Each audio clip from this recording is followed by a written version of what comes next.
देश भर की राजनीति से जुड़ी तमाम महत्वपूर्ण खबरों के बुलेटिन राजनीति फटाफट में आपका स्वागत है।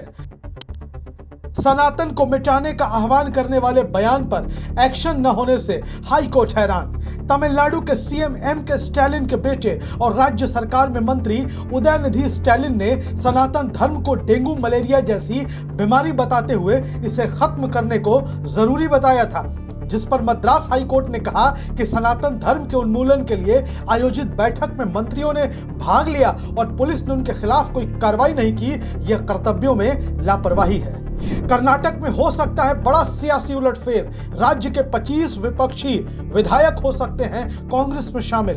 कर्नाटक सरकार के कैबिनेट मंत्री और कांग्रेस के वरिष्ठ नेता एम.बी. पाटिल ने यह दावा किया है कि जल्द ही कर्नाटक में विपक्षी भारतीय जनता पार्टी और जनता दल सेकुलर के 20 से 25 विधायक कांग्रेस में शामिल हो सकते हैं। एम.बी. पाटिल के इस बयान के बाद कर्नाटक में सियासी सरगर्मी तेज हो गई है। विधायक ने फिर से रामायण और मां दुर्गा को बताया काल्पनिक। बिहार विधानमंडल के कैंपस में पहुंचे बिहार के टेहरी विधानसभा सीट से आरजेडी के विधायक फतेह बहादुर सिंह कुशवाहा ने एक बार फिर से मां दुर्गा और रामायण पर सवाल खड़े करते हुए कहा कि बिचौलिए धर्म को बर्बाद कर रहे हैं। सुप्रीम कोर्ट ने भी रामायण को मानने से इनकार कर दिया है। विधायक ने कहा कि भगवान और जनता के बीच किसी बिचौलिए का कोई काम नहीं है। दिग्विजय सिंह का सिंधिया पर पलटवार। मध्य प्रदेश विधानसभा चुनाव जैसे जैसे आगे बढ़ रहा है, नेताओं में वार पलटवार का खेल तेज होता जा रहा है। कांग्रेस छोड़कर भाजपा में गए केंद्रीय मंत्री ज्योतिरादित्य सिंधिया पर प्रहार करते हुए पूर्व सीएम और कांग्रेस के वरिष्ठ नेता दिग्विजय सिंह ने कहा कि बड़े बड़े राजा महाराजा बिक गए, लेकिन गरीब आज तक नहीं बिका और वो हमारे साथ खड़ा है। यूपी कांग्रेस अध्यक्ष ने केजरीवाल को बताया बीजेपी की बी टीम। इंडिया गठबंधन में आपसी विवाद और बयानबाजी लगातार बढ़ती ही जा रही है। यूपी कांग्रेस अध्यक्ष अजय राय ने दिल्ली के सीएम अरविंद केजरीवाल पर प्रहार करते हुए कहा कि मैं उन्हें पहले से जानता हूं, वो बीजेपी से मिले हुए हैं, वो बीजेपी की बी टीम है। केजरीवाल ने कांग्रेस और बीजेपी को मिलकर लूटने वाली पार्टी बताया।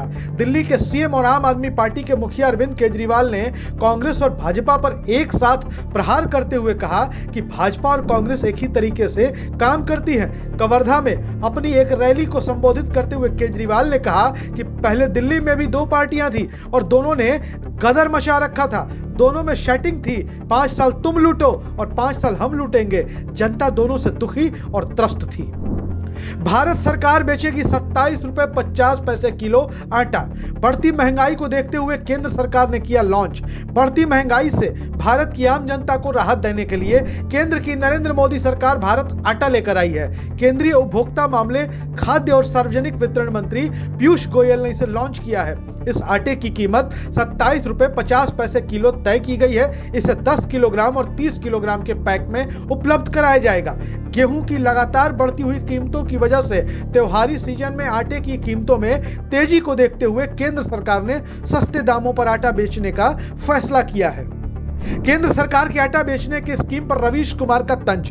केंद्र की मोदी सरकार द्वारा सस्ता आटा बेचे जाने की स्कीम पर देश के जाने माने वरिष्ठ पत्रकार रवीश कुमार ने तंज कसते हुए कहा है कि महंगाई में आटा गीला करवाने के बाद सरकार सस्ता आटा बेचने जा रही है। मेरी राय में सरकार को अलग से एक परचून मंत्रालय बना लेना चाहिए। एक तरफ वित्त मंत्रालय 2-4 लोगों को सुपर अरबपति बनाने में लगा हुआ है, तो दूसरी तरफ 80 करोड़ गरीबों के लिए परचून मंत्रालय आटा, तेल, धनिया, नमक, तेजपत्ता, हींग, दाल जैसी चीजों का वितरण करवाने में लगा रहेगा।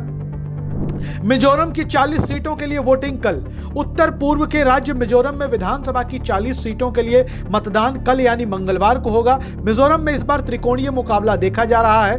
कांग्रेस, मिजो नेशनल फ्रंट और जोरम नेशनलिस्ट पार्टी के बीच टक्कर बताई जा रही है। वोटों की गिनती बाकी के राज्यों के साथ 3 दिसंबर को ही होगी। गहलोत ने बताया राजस्थान में क्यों रिपीट होगी कांग्रेस सरकार। राजस्थान के मुख्यमंत्री अशोक गहलोत ने कहा है कि केरल में 76 साल तक लगातार सरकार बदलती रही। सिर्फ कोरोना के बेहतर मैनेजमेंट के कारण वहां की जनता ने सरकार रिपीट कर दी। हमारा भी कोरोना का मैनेजमेंट शानदार था, बेहतर था। WHO ने भी तारीफ की थी। फिर हम क्यों नहीं उम्मीद करें कि हमारी सरकार रिपीट होगी। वीडियो अच्छा लगे तो शेयर करिए, अपनी राय जरूर लिखिए। धन्यवाद।